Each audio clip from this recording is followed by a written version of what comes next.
Ninth class previous video में मैंने आपको बताया था कि जो नेचुरल रिसोर्सेज होते हैं उनको हम कितनी कैटेगरी में रख सकते हैं। तो हमने बेटा पढ़ा था कि हम इनको मेनली जो है 4 कैटेगरीज में रख सकते हैं। Inexhaustible, exhaustible, renewable and non renewable. तो ये कल हमने पढ़ लिया था। अब हमें इसके साथ जो नेक्स्ट टेबल है वो पढ़ेंगे, जिससे हमारा जो कल का सेशन था वो भी रिवाइज हो जाएगा, जिसमें हमने मेनली पढ़ा था renewable and non renewable resources. ठीक है, तो अब हम इसमें डिफरेंस देख लेते हैं कि non renewable and renewable resources में क्या फ़र्क होते हैं। देखो, नॉन रीन्यूएबल रिसोर्सेज में आता है coal, petroleum, LPG, natural gas, nuclear plants, minerals. ठीक है, और रीन्यूएबल रिसोर्सेज में आ रहे हैं हमारे वाटर, सन, विंड, बायोमास, सॉइल, फॉरेस्ट। ये आपको मैंने कल डिटेल में बता दिया था कि होते क्या हैं। तो फिर से एक बार ये बता देती हूँ कि नॉन रीन्यूएबल रिसोर्सेज वो होते हैं कि जिसको अगर हम कंज्यूम कर लेते हैं तो वो दोबारा रीन्यू नहीं किए जा सकते। अगर होते भी हैं तो वो बहुत हज़ारों साल ले लेते हैं रीन्यू होने में, जो हम मतलब एक ह्यूमन टाइम स्केल के अंडर नहीं आते हैं। ठीक है, तो वो कई हज़ारों हज़ारों साल लेते हैं रीन्यू होने में। तो इसीलिए हम अपने हिसाब से बोल सकते हैं कि रीन्यूएबल रिसोर्सेज वो हैं जो हमारे नेचर में लिमिटेड अमाउंट में प्रेजेंट है। अगर हम इनका एक्सेसिव यूज़ करेंगे तो वो एक दिन ऐसा आएगा कि वो अवेलेबल ही नहीं होंगे यूज़ करने के लिए। तो ऐसे रिसोर्सेज जिनको दोबारा नहीं बनाया जा सकता वो नॉन रिन्यूएबल में आते हैं। तो सबसे पहला एग्जांपल है कोल का। आपको पता है कोल जो है, जिसको कोयला बोलते हैं हम, सबसे चीपेस्ट मीन्स कि सबसे सस्ता सोर्स होता है हमारा फ्यूल के लिए, ईंधन के लिए जो हम यूज़ करते हैं। ये हमारे पावर हाउसेस में, फैक्ट्रीज़ में, हम लोग के घरों में खाना बनाने के लिए, हीटिंग के लिए सब जगह यूज़ किया जाता है कोल। ठीक है, उसके बाद पेट्रोलियम की अगर हम बात करें तो पेट्रोलियम कौन से पदार्थ इसके अंडर आते हैं? सारे जितने भी पेट्रोल है, डीजल है, मिनरल ऑयल्स हैं, कैरोसिन ऑयल है, वो सारा हमारा पेट्रोलियम में आता है। ठीक है, आपको पता है ये चीज़ें हम कहाँ यूज़ करते हैं? अपने व्हीकल्स को चलाने के लिए, फर्नेसेस को चलाने के लिए, फर्नेसीज फर्नेसिस को चलाने के लिए और पावर हाउसेस को चलाने के लिए। फर्नेस पता है ना आपको, जब भी फैक्ट्री में कोई चीज़ हमने जब बनानी होती है तो उसके लिए जो हीट होती है उसके लिए बड़ी बड़ी फर्नेस जो है वहाँ पे लगी होती हैं। पावर हाउसेस में भी इसका पेट्रोल का, डीजल मतलब पेट्रोलियम थिंग्स का यूज़ किया जाता है। फिर तीसरी चीज़ आती है इसमें एलपीजी। एलपीजी की फुल फॉर्म आपको पता है, लिक्विफाइड पेट्रोलियम गैस। जो हमारे कुकिंग सिलेंडर्स होते हैं उसमें एलपीजी की गैस ही भरी होती है। ठीक है, और एलपीजी से अब हम कई सारे व्हीकल्स भी जो है वो चलते हैं। ऐसे कई सारी गाड़ियाँ एलपीजी मीन्स इस गैस के थ्रू, लिक्विड पेट्रोलियम गैस के थ्रू भी चलाई जाती हैं। तो दिल्ली में भी कई हमारी जो गाड़ियाँ हैं वो एलपीजी से चल रही हैं और कई सीएनजी से भी चल रही हैं। ठीक है, तो सीएनजी भी हमारा वो नेक्स्ट ही आ गया। देखो, नेचुरल गैस जो सीएनजी है, कंप्रेस नेचुरल गैस, जो कि व्हीकल्स के लिए स्पेशली जो है वो यूज़ किया जा रहा है। और नेचुरल गैस हमें बनती कहाँ पे है? जैसे काफ़ी सारे जब एनिमल्स, प्लांट्स जो हैं वो मर जाते हैं और वो लेक्स या ओशंस के नीचे जो है दब जाते हैं, तो धीरे धीरे उनकी डिकम्पोजिशन शुरू होने लगती है। धीरे धीरे वो सिंपलर सब्सटेंसेस में डिकम्पोज मीन्स अपघटित होते रहते हैं, तो नेचुरल गैस हमारी बनती रहती है। ठीक है, और ये नेचुरल गैस हमारी ऑयल वेल्स जो होते हैं ना, ऑयल वेल्स, जहाँ पर ऐसे वेल जहाँ पे ऑयल स्टोर करके रखा जाता है, तो वहाँ पर जो ऊपर जितना भी स्पेस खाली होता है तो वहाँ पर भी वो गैस हमें पाई जाती है। मतलब ऑयल से जो फ्यूम्स निकलते हैं ना, तो वो फ्यूम्स एक नेचुरल गैस ही होती है। तो वहाँ पर ऑयल वेल्स में भी हमें ऑयल के ऊपर मिलती है। ठीक है, तो compressed natural gas CNG is used for running vehicles. जैसे मैंने अभी बताया कि कई सारी बसेस, गाड़ियाँ जो है अब सीएनजी से चल रही है। पेट्रोल से भी चलती हैं बट सीएनजी से भी चल रही हैं। ठीक है, नेक्स्ट है nuclear plants. Nuclear plants means nuclear energy plants means कि लाइक फैक्ट्रीज, इस तरह का जो सेटअप है उसको प्लांट कहा जाता है, जहाँ पर कुछ एनर्जी से रिलेटेड, जैसे न्यूक्लियर प्लांट है तो कि ऐसा जो है एक सेटअप है जहाँ पर हमारा न्यूक्लियर एनर्जी जो है तैयार की जाती है। तो nuclear energy is made available to us with the help of nuclear power plants. Nuclear energy is becoming a common source of electricity throughout the world. तो आजकल हमारा सबसे ज़्यादा जो कॉमनली इलेक्ट्रिसिटी प्रोड्यूस करने का जो सोर्स होता है वो न्यूक्लियर एनर्जी ही है। ठीक है, it has the danger of causing great harm in case of an accident. But अगर कोई एक्सीडेंट हो जाए, कोई भी मिस हैपनिंग या मिस डीलिंग की वजह से हो जाए, तो हमारा काफ़ी जो है उसमें हार्म होता है, काफ़ी बड़े स्केल पे जो है वो उसमें हादसा हो जाता है। तो न्यूक्लियर प्लांट्स, बट अगर हम उसको सेफ्टी पर्पसेस को रख करके, साथ में सेफ्टी मेजर्स को ध्यान में रखते हुए अगर हम उनको रन करते हैं, तो इट इज़ बिकमिंग और it is a common source of electricity. ठीक है। Next is minerals. मिनरल्स भी जैसे हमने कल आपको बताया था कि जैसे हमारे gold, bauxite, mica, iron ore और कई अदर इस तरह के जो ओर हैं वो हमारे धरती में हमें मिलते हैं। ठीक है। बट ये लोग किस तरह से they are reducing as larger and deeper mines are being dug to obtain these minerals. अब इन मिनरल्स को कैसे निकाला जाता है? इन मिनरल्स को धरती में जो है वो धरती के नीचे पाए जाते हैं ना ज़्यादातर, अयस्क जिसको बोलते हैं, अयस्क को फिर उसके बाद फिल्टरेशन करके या कई सारे रिफाइनरी के जो हमारी टेक्निक्स रहती हैं उसको यूज़ करके हम फिर रिफ़ाइन करते हैं और फिर जाके हमें मिनरल्स जो है वो उस ओर से हम निकाल पाते हैं, अलग कर पाते हैं, फ़िल्टर कर पाते हैं। ठीक है। तो अब इन मिनरल्स को हम निकालते कैसे हैं? अब धरती के नीचे होते तो आपने कभी देखे होंगे, कई कई बार चैनल्स पे भी दिखाते हैं, तो बहुत डीप डीप बहुत अंदर तक जो है वो होल किए जाते हैं और उसके अंदर फिर उसके अंदर से फिर जो है आपकी मिनरल्स निकाले जाते हैं। तो बहुत बड़े डीप माइंस जो हैं वो यूज़ किए जाते हैं to obtain these minerals. Mining these minerals causes damage to earth. अब इतने डीप तक जब हम होल करेंगे अर्थ में तो क्या होगा? हमारी धरती को नुकसान पहुंचेगा। ठीक है। तो ये तो थे हमारे minerals, nuclear plants, natural gas, LPG, petroleum and coal. कुछ एग्जांपल्स किसके? नॉन रिन्यूएबल रिसोर्सेज के, कि अगर अब ये एक बार ही ख़त्म हो जाएंगे तो रीन्यू नहीं हो पाएंगे। ठीक है। तो मतलब अगर हम इसको कंज्यूम कर लेते हैं तो हम दोबारा से इसको रीन्यू नहीं कर सकते हैं।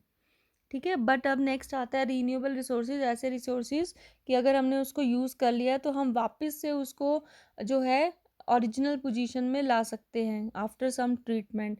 कुछ ट्रीटमेंट करके हम जो यूज़ की हुई चीज़ें हैं उसको वापस से हम ओरिजिनल मेन थिंग में कन्वर्ट कर सकते हैं। ठीक है।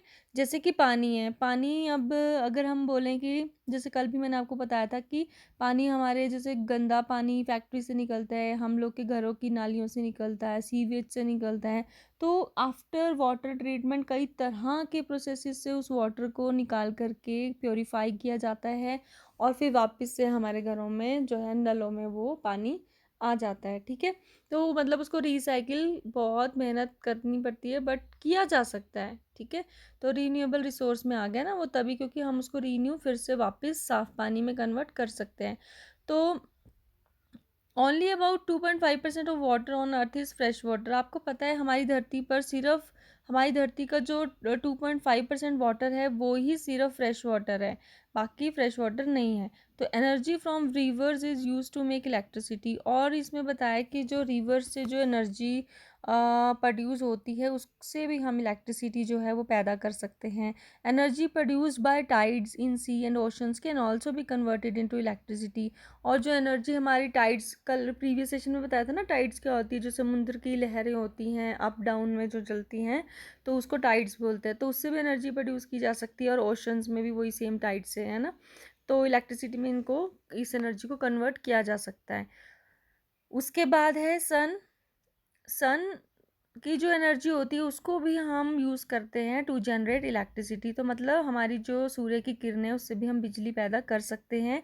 These are used in calculators, street lamps and even in the room heaters and water heaters. और हम सन की रेडिएशंस को डायरेक्टली अगर हम लोग कंज्यूम करें तो हम कलेक्टर्स जो पैनल्स होते हैं उसके थ्रू हम अपना geyser means water heaters, room heaters वगैरह में हम इलेक्ट्रिसिटी का उसका यूज़ कर सकते हैं। उसको वार्म अप, पानी को वार्म अप करने के लिए, रूम हीटर्स को चलाने के लिए उस एनर्जी का यूज़ कर सकते हैं। नेक्स्ट है wind. The energy from the force of the wind is wind energy. अब कल भी बताया था कि विंड एनर्जी क्या होती है, जो विंड की फोर्स से एनर्जी क्रिएट होती है वो विंड एनर्जी होती है। अब इस एनर्जी को भी हम यूज़ में ला सकते हैं for grinding grain, pumping water etcetera. आपने देखा है कभी पूरा एक सेटअप में लगा होता है, और उसमें पूरी मैं आपको ना यूट्यूब के वीडियो शेयर करूँगी किस किस तरह से हम विंड एनर्जी का यूज़ करके जो है वो ग्रेन्स को ग्राइंड कर सकते हैं, जो है हम फ्लावर बना सकते हैं। और पंपिंग वाटर, जैसे आगे पंप करना हो कहीं किसी दूसरी जगह पे वाटर को, तो किस तरह से पंप किया जा सकता है। तो इसका मैं आपको ज़रूर कोई एक मिल का बताऊँगी जहाँ पे हमारा जो है किसी ग्रेन का फ्लावर बनता है, ठीक है। तो उसका मैं आपको वीडियो शेयर करूँगी, ठीक है। वो बहुत इंटरेस्टिंग रहता है सीखने के लिए कि किस तरह से विंड एनर्जी का हम यूज़ कर रहे हैं ग्राइंडिंग ग्रेन्स के लिए। नेक्स्ट है बायोमास। बायोमास क्या है, कल भी पढ़ा था। Energy can be produce by waste from plants and animals. जब भी प्लांट्स और एनिमल्स अटगल जाते हैं तो उसके वेस्ट से जो एनर्जी प्रोड्यूस होती है उसको हम बायोमास कह रहे हैं, ठीक है। तो it can be use for any heating purpose such as cooking. Even उस बायोमास को फिर कुकिंग के लिए भी यूज़ किया जा सकता है। It can also be use to produce electricity and heat. Electricity और हीट को प्रोड्यूस करने के लिए भी बायोमास का यूज़ किया जा सकता है। नेक्स्ट है सॉयल। सॉयल भी हमने कल पढ़ा था कि जो सॉयल के न्यूट्रिएंट्स होते हैं वो प्लांट्स को ग्रो करने में हेल्प करते हैं। और भी सॉयल कई सारी जीव जंतुओं को शेल्टर प्रोवाइड करती है। सॉयल की क्वालिटी तब ख़राब हो जाती है जब हम उसमें बहुत ज़्यादा केमिकल्स जो है हम प्लांट्स में डालते, जैसे फर्टिलाइजर्स हैं, ज़्यादा इंसेक्टिसाइड्स हैं, अगर हम लोग यूज़ करते हैं तो हमारी सॉइल भी की जो क्वालिटी है वो ख़राब हो जाती है। लैंड पोल्यूशन की वजह से अब ज़्यादा कंस्ट्रक्शन एक्टिविटीज़ हम कर रहे हैं तब, और बहुत ज़्यादा ट्रीज़ हम काट रहे हैं तो सॉइल इरोजन हो जाता है। तो मतलब धीरे धीरे इन सब एक्टिविटीज़ से हमारी सॉइल क्वालिटी कम हो जाती है। बट हम उसको रीन्यू कर सकते हैं। जैसे कल बताया था कि एक प्लांट में जब जिसको बोलते हैं ना क्रॉप रोटेशन, एक फसल से दूसरी फसल, दूसरी से तीसरी, फिर उसमें अगर रोटेशन में अगर हम क्रॉप्स को लगाएंगे, एक ही क्रॉप को हर साल नहीं लगाएंगे, तो उससे क्या होगा, सॉइल की जो न्यूट्रिएंट्स हैं वो बची रहेंगी। नहीं तो एक ही तरह के न्यूट्रिएंट्स उससे अगर सेम प्लांट उगाएंगे तो उससे ख़त्म हो जाएंगे, ठीक है। तो वो भी हम इसमें रीन्यू में लेके आ रहे हैं, इसीलिए सॉइल को रीन्यू किया जा सकता है क्वालिटी वाइज। फिर आता है forest. Forest are necessary to prevent ecology. They play an important role in providing clean air and attracting rain clouds. ये आपको पता है ना कि फॉरेस्ट की वजह से हमें जो है बारिश जो है वो मिलती है। मीन्स रेन की वजह, अगर फॉरेस्ट होंगे तो बारिश होगी, फॉरेस्ट नहीं होंगे या कम होंगे तो हमारे जो रेन है पानी की कमी हो जाएगी क्योंकि बारिश कम होगी। They also provide the wood. आप एक्चुअली ना होता क्या है, ये आपने ऑलरेडी पढ़ा क्या होगा, क्योंकि फॉरेस्ट में काफ़ी सारे ट्रीज़ होते हैं, तो काफ़ी सारे ट्रीज़ जब इवेपोरेट करेंगे तो जो वाटर वेपर्स एनवायरनमेंट में वो जो रिलीज़ कर होते हैं उन ट्रीज़ में से, तो वो वाटर वेपर्स क्या होते हैं, कंडेंस हो जाते हैं उसी एनवायरनमेंट में ना। तो कंडेंस हो जाते हैं तो वो क्लाउड बनाते हैं, कंडेंस होकर क्लाउड बना देंगे ना, और फिर वही क्लाउड जो है वापस से फिर वही पानी जो इवेपोरेट होके गया था वही पानी फिर बारिश के रूप में हमारी धरती पर फिर से पड़ जाता है। तो ये एक पूरा जल चक्र आपने बार बार पढ़ा है ना। तो वो जल चक्र इस तरह से चलता रहता है कि सॉइल से पहले रूट्स ने पानी को टेकअप किया, ठीक है, अपनी ग्रोथ के लिए भी यूज़ किया, फिर इवेपोरेट भी किया, तो इवेपोरेशन से वो पानी लॉस नहीं हुआ, इंस्टेड वो क्या हुआ, कंडेंस्ड फॉर्म में जो है फिर से वो एक रेन क्लाउड बन गया, और रेन क्लाउड जो है फिर हमारे जगह जगह पर क्या करते हैं, बारिश करते हैं। ओके और इसमें बताया they also provide the wood fruits and plant products which have medicinal value. तो फॉरेस्ट हमारे को ना, आपको पता है, वुड प्रोवाइड करते हैं, कल हमने डिस्कस किया था, फ्रूट्स प्रोवाइड करते हैं, और कई तरह के इस तरह के प्लांट्स होते हैं जिसकी मेडिसिनल वैल्यू होती है, जो कई तरह के मेडिसिनल प्लांट्स भी वहाँ पर होते हैं, ठीक है। तो फॉरेस्ट को भी हमें काटना नहीं चाहिए, ठीक है। और अगर हम काट भी देते हैं तो पूरा ही डिस्ट्रक्ट नहीं करना चाहिए, मीन्स पूरे फॉरेस्ट को काट के वहाँ पे बिल्डिंग्स कंस्ट्रक्ट नहीं करनी चाहिए। अगर हम किसी तरह किसी वजह से फॉरेस्ट को जैसे बीच में जलाते हैं या काट देते हैं अपने यूज़ के लिए उसकी वुड्स को, तो फॉरेस्ट फिर से रीन्यू हो जाता है कुछ समय के बाद ना, फिर से वो वैसे ही हरा भरा हो जाता है जैसे आपने पहले उसको मतलब काट दिया था, तो फिर से वो हरा भरा हो जाता है। तो इसमें भी रीन्यू होने की कैपेबिलिटी होती है, इसीलिए इसको भी हमने किस रिसोर्स में रखा, रीन्यूएबल रिसोर्सेज में रखा। तो रीन्यूएबल रिसोर्सेज में वाटर भी आ गया, सन भी आ गया, विंड आ गई, बायोमास आ गया, सॉयल एंड फॉरेस्ट आ गया। तो अब मैं समझती हूँ इस टेबल से आपको बिल्कुल क्लियर हो गया होगा कि नॉन रीन्यूएबल रिसोर्सेज के क्या एग्जांपल्स हैं और किस तरह से होते हैं, और रीन्यूएबल रिसोर्सेज के क्या एग्जांपल्स हैं, और हमने क्यों इनको रीन्यूएबल में रखा है। ठीक है, नेक्स्ट पढ़ते हैं हम। Traditional societies had a small population and required less resources. आपको पता है पहले जो सोसाइटीज़ होती थी उसमें मतलब पहले कम पॉपुलेशन होती थी, और इसी तरह से कम पॉपुलेशन होने की वजह से उनको कम रिसोर्सेज की ज़रूरत होती थी। They could preserve their biodiversity as a life supporting resource. तो वो अपनी बायोडाइवर्सिटी मीन्स अपने जो अपना आसपास का जो वातावरण होता है ना उसको वो प्रिजर्व कर सकते थे, सुरक्षित रख सकते थे, जिससे कि उनका जो है हमेशा एक रिसोर्स के रूप में हमेशा वो अवेलेबल रहता था उनको। But today with increasing consumerism and affluent societies, resources are getting rapidly depleted, even to the extent of leading to the irrecoverable loss due to extinction of several plant and animal species। but अब आपको पता है जैसे जैसे हमारी population बढ़ रही है, ठीक है, कंज्यूमर्स बढ़ रहे हैं, तो सोसाइटीज़ भी बढ़ रही हैं, जिसकी वजह से जितने ज़्यादा पॉपुलेशन होने की वजह से रिसोर्सेज बहुत ज़्यादा कंज्यूम हो रहे हैं, और वो धीरे धीरे जल्दी जल्दी, इवन मैं कहूँगी जल्दी जल्दी ख़त्म हो रहे हैं।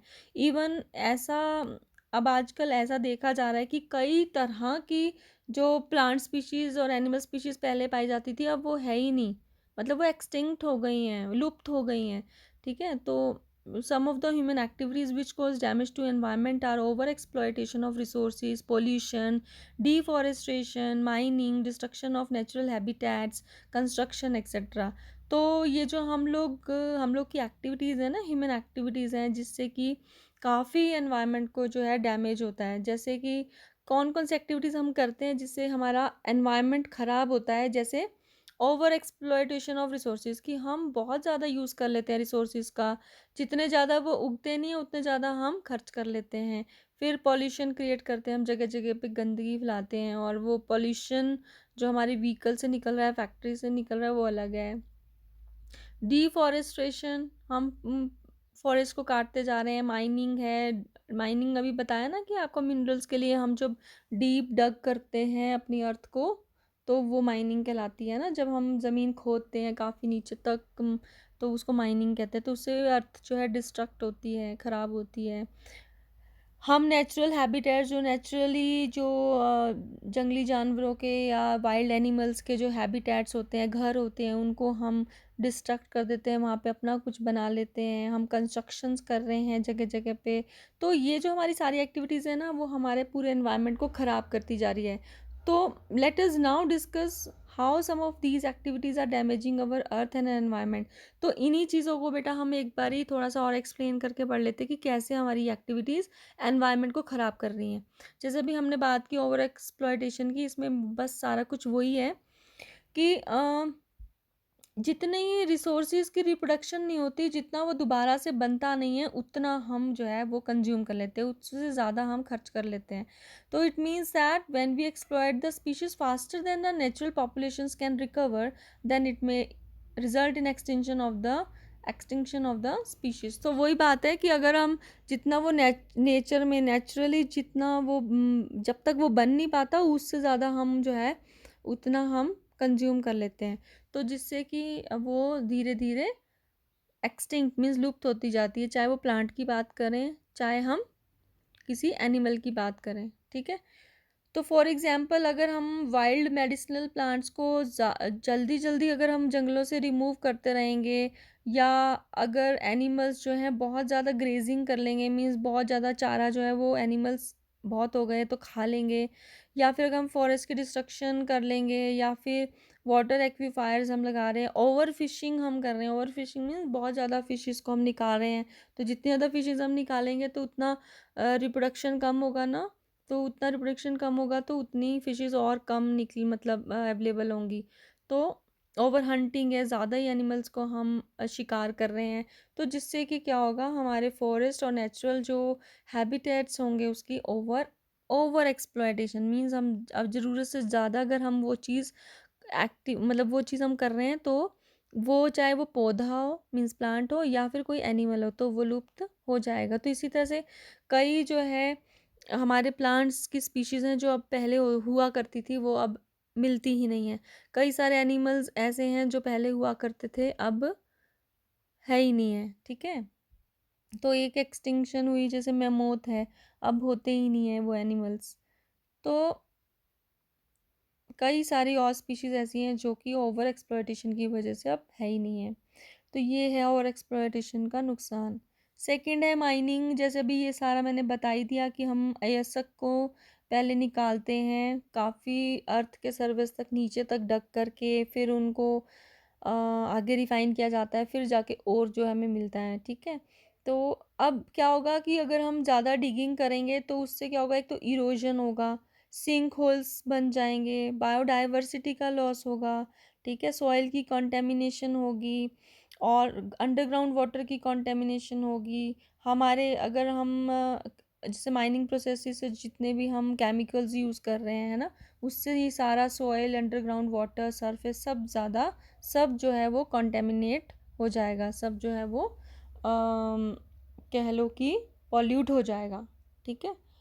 तीसरा डिफॉरेस्टेशन, ज़्यादा अगर हम फॉरेस्ट को काट रहे हैं, काफ़ी सारे ट्रीज़ को अगर हम काट रहे हैं तो उसको डिफॉरेस्टेशन कहते हैं, ठीक है। जैसे कि हम एग्रीकल्चरल, जैसे कि हम फॉरेस्ट काट करके ना, अगर हमने अपने घरों की कंस्ट्रक्शन कर दी या फिर हमने उस पे खेती बाड़ी कर दी, बट हम उस टाइम उसको डिफॉरेस्टेशन ही कहेंगे। क्यों? क्योंकि फॉरेस्ट जो है, आपको पता है, कई सारे वाइल्ड प्लांट्स का एक हैबिटेट है, घर है, कई सारे वाइल्ड एनिमल्स का घर होता है। तो अगर हम फॉरेस्ट काट देते हैं तो हम उनके नेचुरल जो उन वाइल्ड एनिमल्स और वाइल्ड प्लांट्स के जो घर है, कहने का मतलब उसको ही हम ख़त्म कर रहे हैं, ठीक है, नष्ट कर रहे हैं उसको हम, वहाँ पर डिस्ट्रक्ट करके कुछ और बना रहे हैं। चाहे हम उसमें एग्रीकल्चर लैंड ही क्यों नहीं बना लें, बट वो भी फिर डिफॉरेस्टेशन में ही आएगा। क्योंकि खेती बाड़ी कर रहे हैं ना, तो खेती बाड़ी में हम उन जानवरों को थोड़ी रहने देते हैं, फिर तो हम चिड़िया को भी नहीं आने देते, है ना। तो फॉरेस्ट को काट करके, अगर हम जंगलों को काट करके अगर हम एग्रीकल्चरल लैंड भी उसमें कन्वर्ट कर रहे हैं, पेड़ पौधे भी उगा रहे हैं, अपने जो फसलें हैं उसको उगा रहे हैं, बट फिर भी वो डिफॉरेस्टेशन में ही आएगा, ठीक है।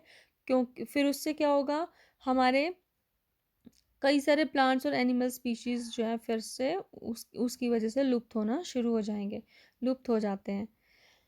नेक्स्ट है पॉल्यूशन। पॉल्यूशन बहुत बार आपने कई सारे सब्जेक्ट्स में पढ़ा है, यहाँ पर भी हम पढ़ेंगे। ये जो पॉल्यूशन का वर्ड है ना, वो पॉल्यूरे से आया, जो एक लैटिन वर्ड है, इसका मीनिंग होता है टू सॉइल, ठीक है। डिफाइल, डिफाइल मीन्स कॉन्टेमिनेट, गंदा करना। तो pollution is caused by pollutants. Pollutants वो तत्व जिनसे पोल्यूशन होता है, मतलब पोल्यूशन के कारक कि किन वजह से पोल्यूशन हो रहा है, ठीक है। मतलब एक ऐसे तत्व जिनसे हमारा पोल्यूशन हो रहा है। तो वो पोल्यूटेंट सॉलिड भी हो सकते हैं, लिक्विड भी हो सकते हैं और गैशियस भी हो सकते हैं।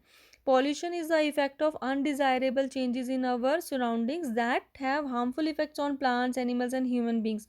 तो पॉल्यूशन कब होता है? जब हमारी सराउंडिंग्स में इस तरह के अनडिजायरेबल चेंजेस होते हैं जिसकी वजह से प्लांट्स, एनिमल्स और हम लोग खुद भी, हम लोग मीन्स ह्यूमन बींग्स पे भी हार्मफुल इफेक्ट्स जब होता है तो उसको पॉल्यूशन कहते हैं। तो ये पॉल्यूशन की डेफिनेशन है। Pollution is the effect of undesirable changes in our surroundings that have harmful effects on plants, animals and human beings.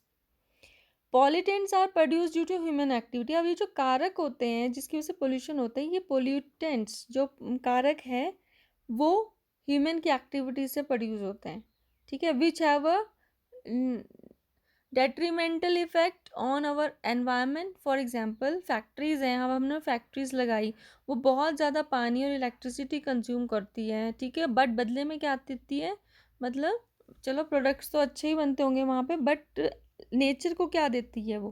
Factories water use कर रही है, इलेक्ट्रिसिटी यूज़ करती है, बट रिलीज़ क्या करती है? Harmful chemicals.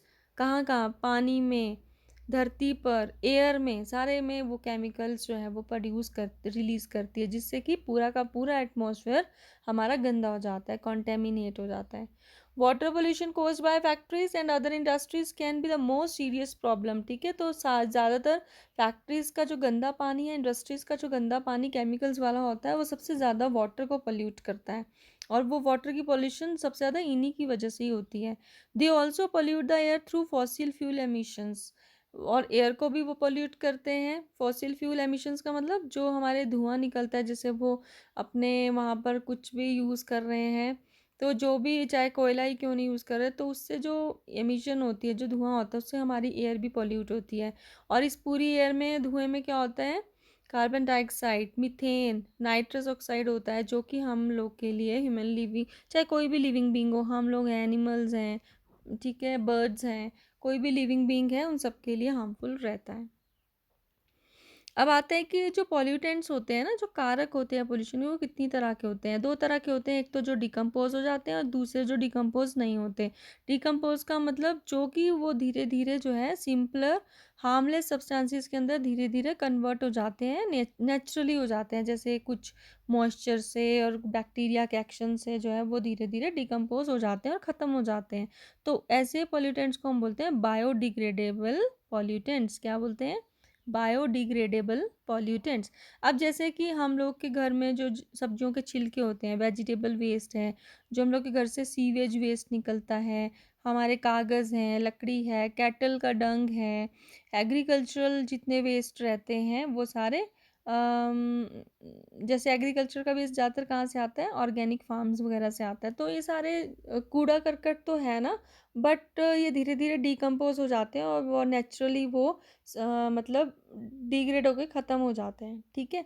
बट कुछ पॉल्यूटेंट्स ऐसे भी हैं जो कि सालों साल डिकम्पोज नहीं होते, कितने साल, थाउजेंड्स ऑफ ईयर्स भी पड़े रहेंगे तो भी डिकम्पोज नहीं होते। सबसे ज़्यादा आपको एग्जाम्पल उसका पता है, प्लास्टिक्स, ठीक है, जो अब हमारे हिमाचल में तो खासकर बैन हो गया है और भी कई स्टेट्स में हो गया है, ठीक है।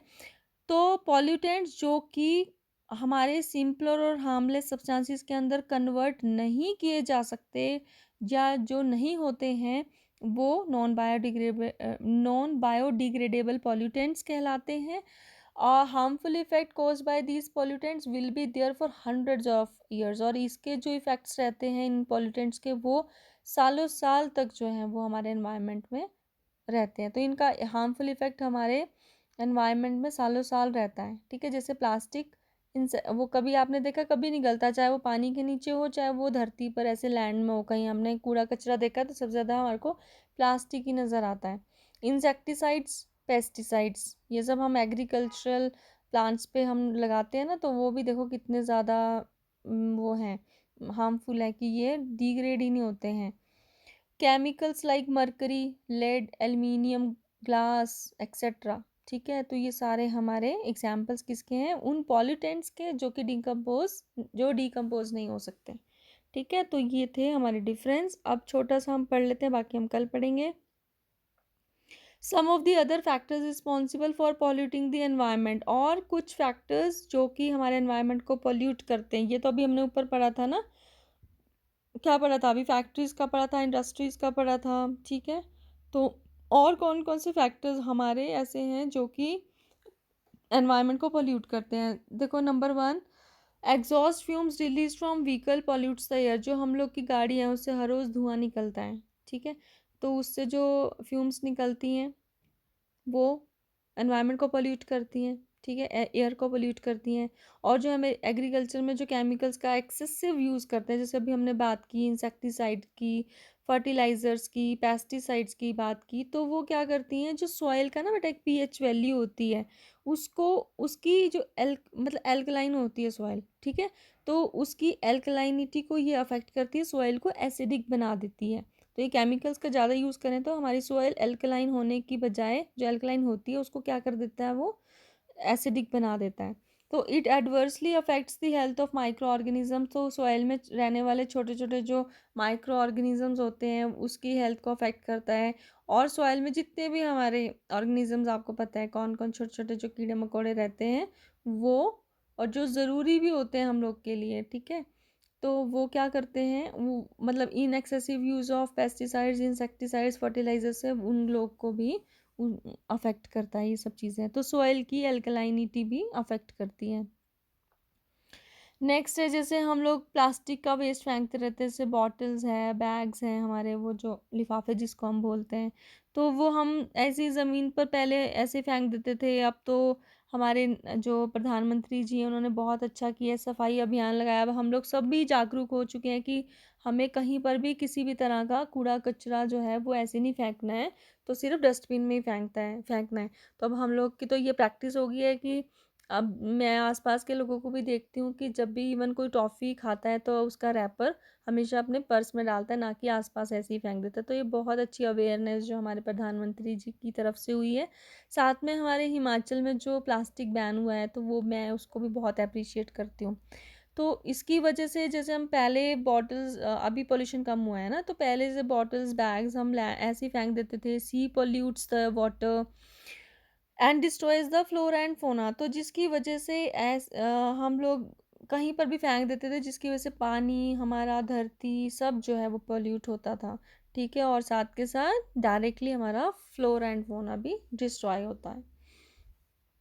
नेक्स्ट है डेंजरस गैसेस, जैसे क्लोरोफ्लोरोकार्बन्स हैं, जो कि आपको पता है कि एयर में जो रिलीज होती है, कहाँ कहाँ से आती हैं, हमारे रेफ्रिजरेटर से आती हैं, हमारे एसीज से आती हैं, है ना। जो हम एसी चलाते हैं, चाहे गाड़ी का है चाहे घरों में जो हमने एसीज लगाए हैं, तो उससे हमारे क्लोरोफ्लोरोकार्बन्स जो हैं वो रिलीज होते हैं, जो कि बहुत डेंजरस गैसेज हैं। जैसे और भी मीथेन है, कार्बन डाइऑक्साइड है, ये सारी फिर हम एयर में जो है वो रिलीज होती हैं। तो ये सारी हम लोग की ह्यूमन एक्टिविटीज़ ही तो हैं जो हमारे पूरे एनवायरनमेंट को पोल्यूट करती हैं। ठीक है, और भी कई तरह के इसमें बताएं आपको टाइप्स ऑफ पोल्यूशन, जैसे लैंड पोल्यूशन, वाटर पोल्यूशन, ये तो टाइप्स ऑफ पोल्यूशन है। तो आपको बेटा इतना समझ आ गया कि हमारी एक्टिविटीज़ जो हम लोग करते हैं उससे एनवायरनमेंट कितना पोल्यूट होता है। तो हमें उस तरह की एक्टिविटीज़ करनी चाहिए जिससे कि हमारा एनवायरनमेंट पोल्यूट ना हो। और क्योंकि अगर हमारा एनवायरनमेंट पोल्यूट नहीं होगा तो हम भी स्वस्थ रहेंगे, हमें भी किसी तरह की कोई बीमारियां नहीं लगेंगी। ठीक है, तो आज के लिए इतना ही काफ़ी है। तो बाकी हम पढ़ेंगे कल, और अब इसमें कोई क्वेश्चन देख लेते हैं, अगर आता है कोई क्वेश्चन तो आप वो कर लेना। यस, इसमें सेकंड क्वेश्चन है, what are the sources of pollution. अभी हमने बात की कि पोल्यूशन के कौन कौन से सोर्सेज होते हैं, जैसे हमने फैक्ट्रीज की बात की, इंडस्ट्रीज़ की बात की। बट अगर आपको प्रॉपर आंसर चाहिए ना, तो मैं इसको आपको नोट्स बना करके व्हाट्सएप कर दूँगी, जिसमें प्रॉपर मैंने लिखा होगा कि हमारे पोल्यूशन के क्या क्या सोर्सेज हैं। ठीक है, सोर्सेज ऑफ पोल्यूशन क्या क्या हैं।